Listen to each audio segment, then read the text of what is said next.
before we mobilize the ankle or the knee, we want to get some objective markers of mobility. So a basic one for the ankle would be to set up in front of a wall and do check what's called your dorsiflexion. And so basically what we're looking for is how far can you reach, so ideally be facing the wall, and how much can you reach your knee to the wall while keeping your heel to the ground without any symptoms, without any pain. A very common thing is that a difference from left to right is going to create some imbalances up the chain. So if you're having ankle issues, you need to know, is one ankle much better than the other? If you're having knee issues, you also want to know, is the ankle on the same side as the knee that's sore, is it limited in motion?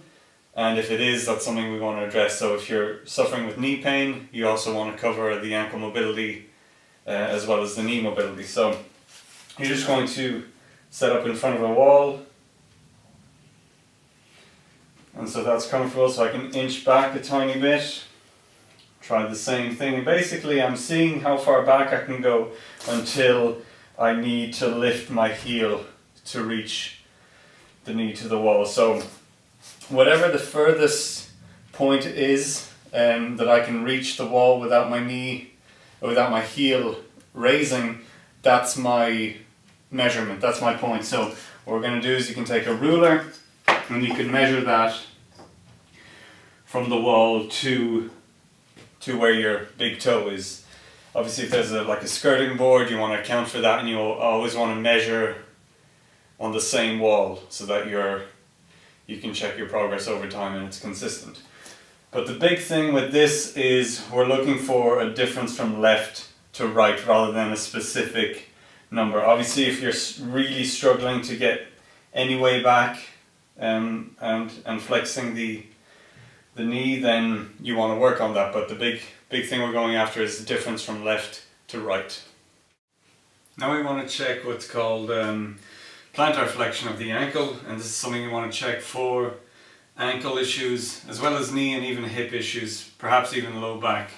So what we're checking is the ability of the foot to plantar flex, and our roughly objective marker is, are we able to, if you were to use a ruler, can it lie flat between the foot and the shin? So as you can see here, there's a bit of space between the dowel and my ankle. So that means that there's room for improvement in my own ankle. So what we'd be looking for is working on this so that we can get this dowel flush with the shin down into the foot. Again, the big thing we're looking for more so isn't so much a limitation in range of motion, but a significant difference from left to right. Because chances are you probably don't need to have this amount or more than this amount of plantar flexion in your foot. But if one foot is perfect and the other one can only get this far, that's a significant difference, and we want to address that.